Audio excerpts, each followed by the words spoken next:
Следната програма е овозможена од пријателите и партнерите на Джойс Мајер службите. Ако Бог не е во тоа секако нема да проработи. И ако тој е во тоа, тогаш ќе проработи, никој нема да може да го сопи. И така нам ни е потребно да ги задржиме очите кон Бог, а не кон луѓето.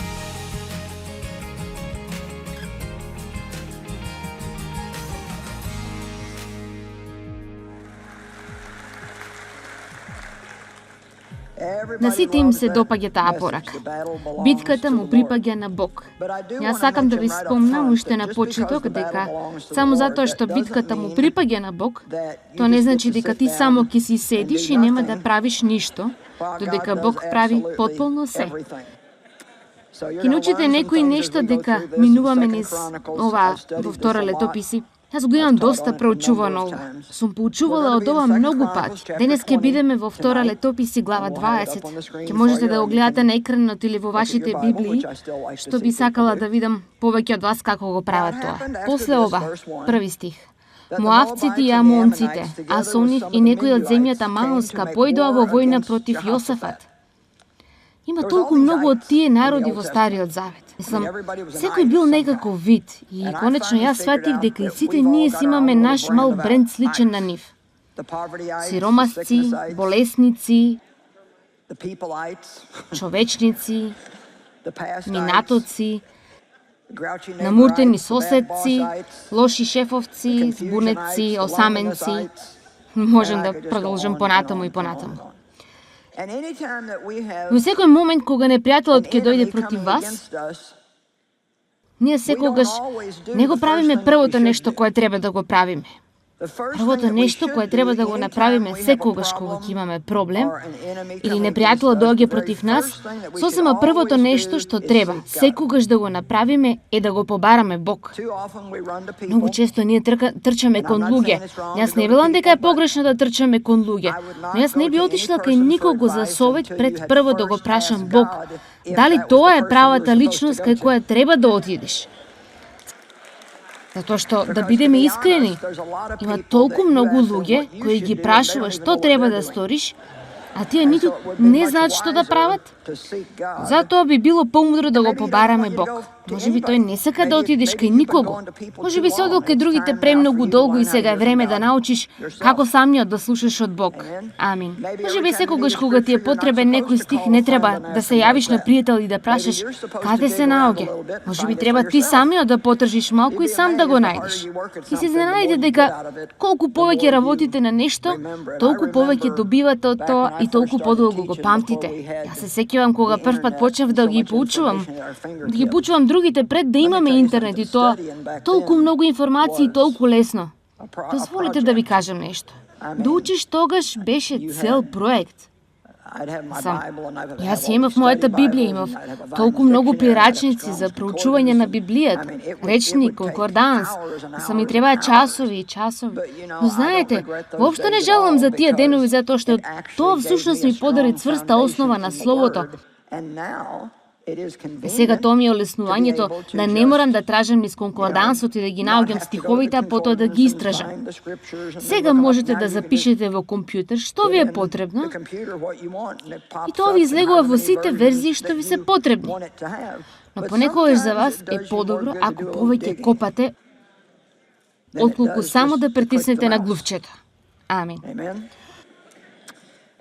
И така, првото нешто што сакаме да го направиме е да дојдеме пред Бог и да дојдеме пред Бог за се. Јосафат го знаеше тоа, па така во втора летописи 20, стих 2 и 3 тој вели: дојдоа и му јавија на Јосафат велики: против тебе доаѓа големо множество народ од преку мртвото море, од Арам, Сирија.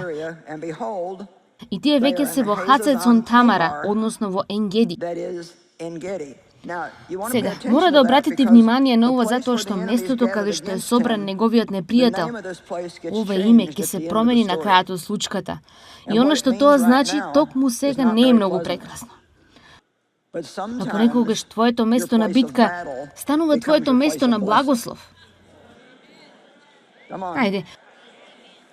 Понекогаш местото каде што треба да се соочиш со твојот непријател станува најголемото место на благослов во твојот живот. Колку од вас сте научиле повеќе од тешките времиња низ кои сте поминале отколку од било кој друг момент во вашиот живот. Се прашувам, зошто не можеме да му се заблагодариме на Бог за нив додека минуваме низ нив? Ние го живееме животот нанапред, но воочајно го разбираме наназад. Гледаме назад и разбираме. И така, потоа вели во 3 стих, Јосафат се уплаши.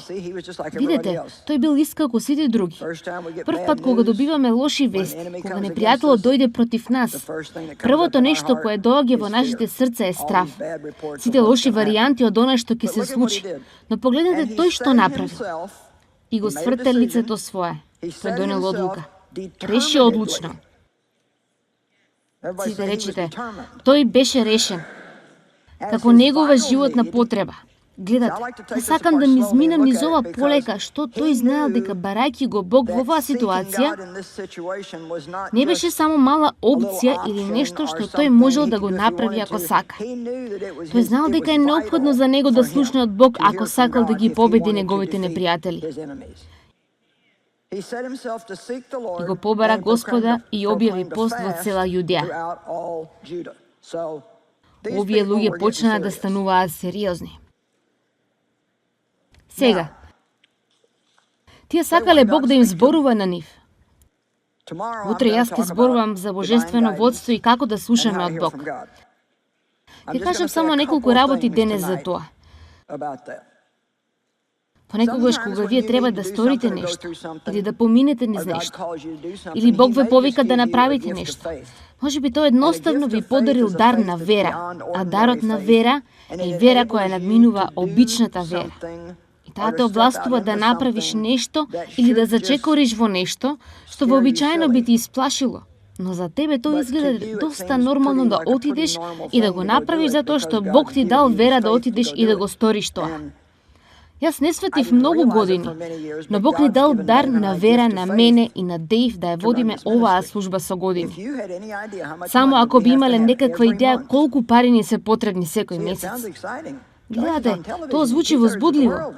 Чуе се на телевизија во 2/3 од светот и таа е преведена во 105 јазици, или како и да вели рекламата. И знаете, сите тие нешта. И имате 26 канцеларии и сите. Не, но сето тоа кошта. Интересното нешто е што ние немаме никакви долгови. Сите сметки се платени. Никогаш не ни беше потребно да позајмиме пари. Никогаш не сме платили ниту еден денар каматна стапка сите овие години додека сме во оваа служба. И јас научив како да му верувам на Бог за пари. Уште толку одамна, кога буквално му верував на Бог, искрено дека ќе не снабди, долен веш, тавки, испрани алишта. И така, јас не разбирав што се одвиваше во мојот живот. Јас воопшто не разбирав. Но јас разбирам сега и ние немаме никакви грижи. Во 2008-та, кога имаше финансиско намалување на берзата, многу луѓе ги укинаа нивните донации и мојот постар син Давид малку се загрижи за тоа со мисијата. И тој рече, па зарем не сте загрижени? Зарем не сте загрижени за ова? Јас реков, не. И тој рече, зошто? Јас реков, па ако Бог сака да продолжам да го правам ова, тогаш тој ќе плати за ова, и ако не го стори тоа, тогаш неверојатно е доста, затоа што секако ова нема да функционира без него. Гледате, ние можеме да продолжиме. Сега сум сигурна, знаете, ако имавме пат, секако ова немаше да биде толку добро. Но тоа е вистината. Тоа е како, ако Бог не е во ова, секако нема да успее. Но ако тоа е во ова, тогаш тоа ќе продолжи и никој нема да може да го сопре. И така, ние треба да го задржиме погледот кон Бог, а не кон луѓе. Понекогаш Бог ќе ти даде дар на вера да направиш нешто и другите луѓе околу тебе нема да го разберат тоа. Затоа тие те гледаат како да си сосема лут и велат, ох, ти не можеш да го сториш тоа. Ти не треба да го сториш тоа. А ти мора да останеш до Бог. Амин. Ти имаш мир за што треба или не треба да направиш. Понекогаш тоа би било божествена средба со некого кој може да го снабди она што ти е потребно или да ги отвори правите врати за тебе. Дали сте имале такво искуство во кое само што сте го запознале правиот човек и ви се чинело како толку чудно нешто што сте се запознале токму во тоа време? И тие случајно ја поседуваат токму способноста која ви е потребна. Ајде, гледате. Тоа се нарекува снабдување од Бог во нашите животи. Потоа понекогаш Бог ќе ти ја тресне вратата пред твоето лице. Без разлика колку напорно се обидуваш да ја отвориш, не можеш да ја отвориш. Не можеш да најдеш никаква помош за да ја отвориш. Таа врата нема да се отвори бидејќи тоа не е она што Бог сака да го правиш. Некогаш околностите стануваат такви што немаш избор. Тоа е единствената отворена опција за тебе. Така да го правиш тоа нешто или нема друго. Кога Бог ме повика да поучувам пред многу години, јас мислев дека тој рече да го носам Божјето слово на сите луѓе. И јас никогаш од почетокот не почувствував дека ќе имам женска служба или дека ќе треба да проучувам само жени. Како и да е, не првев многу, имав понуда да поучувам во женска служба, еднаш неделно во нашата црква. Јас навистина не сакав да го правам тоа, бидејќи мислев дека тоа навистина не е она што Бог ме повика да го правам, и отидов пред Бог и реков, јас навистина не сакам да го правам тоа. Но потоа сватив дека и така не правам ништо друго. Така, ако тоа е единствената врата која беше отворена, тогаш тоа беше вратата низ која јас требаше да зачекорам, бидејќи јас станав помошник пастор. Завршив со многу проповедање кога пасторот не беше таму. Поучува во библиско училиште, а таму беше почетокот на мојата служба. И така, некогаш вашите околности само ќе барат, а ова е единствена работа што можеш да ја направиш, затоа оди и направи го тоа. За сето ова ќе зборам оваа вечер, за слушање од Бог. Ако сакате да слушнете повеќе од тоа, дојдете утре. Во ред, работите кои гледаме дека ги направил Јосафат, тие се толку интересни како тој отишол да побара помош од Бог. И така, следното нешто кое ќе го видите е дека тој му зборувал на Бог колку Бог е голем, колку е прекрасен.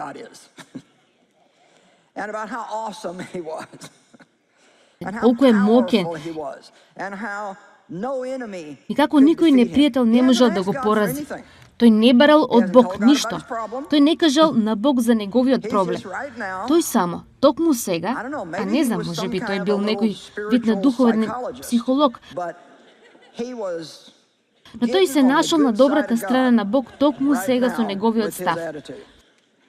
Втора Летописи 24-6. Се собраа заедно јудејците да бараат помош од Господ. Дојде од сите јудини градови. Овие луѓе не дојдоа само од неколку населби да го бараат Бог. Тие дојде од секаде да го бараат Бог. Копнејќи за Него со целото нивно срце. И се допаѓа тоа. Копнејќи за Него со целото нивно срце. Мислам дека општеството во кое живееме денес, не сите секако, има многу кои навистина се посветени, прекрасни, силни и цврсти верници, но мислам дека во многу случаи некои врски на луѓето со Исус се толку мали и премногу немарни за мене,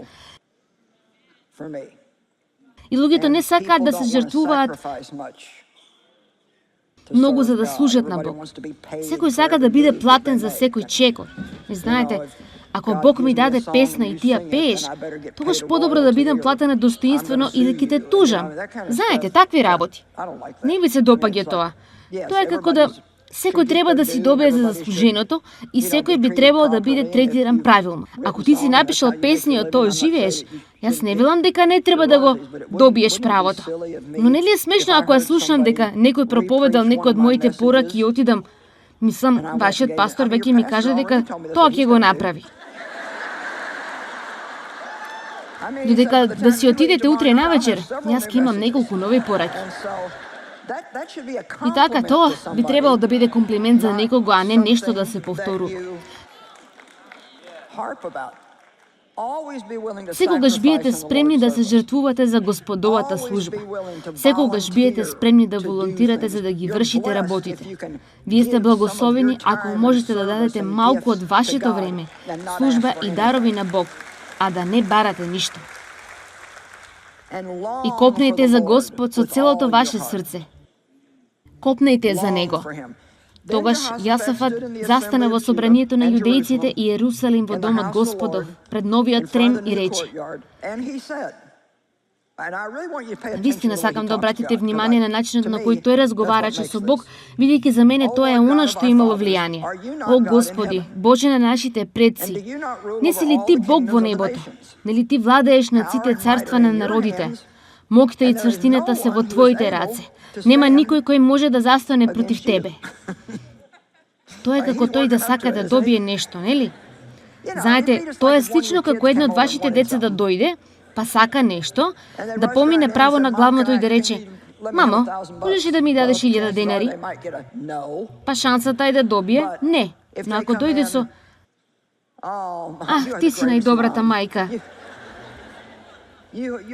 Ти си толку убава, мамо, ти си прекрасна. Може ли да добием голема преградка? Јас те сакам, мамо. Дали има нешто што можам да го направам за тебе?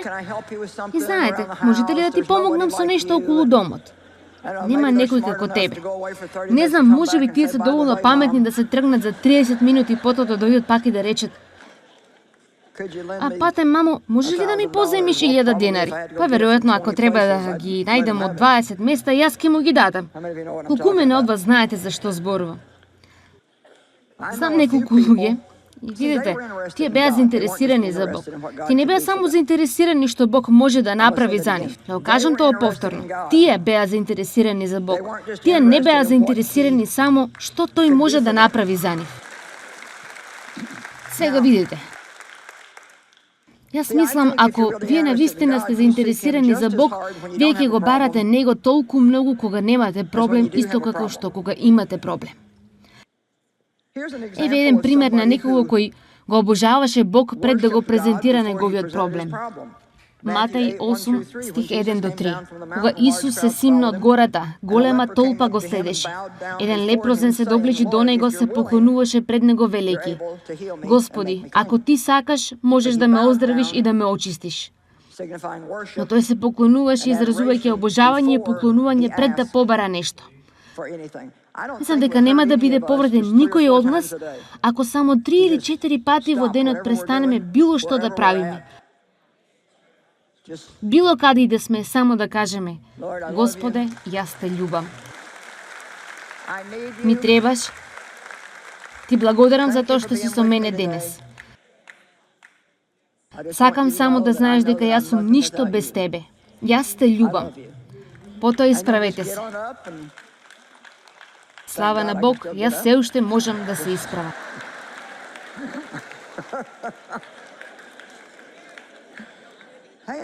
Во последните 2 години јас имам 2 нови колкови. Јас сум сега многу силна жена. Чудно е како може да ти дадат се. Можете да добиете нови делови.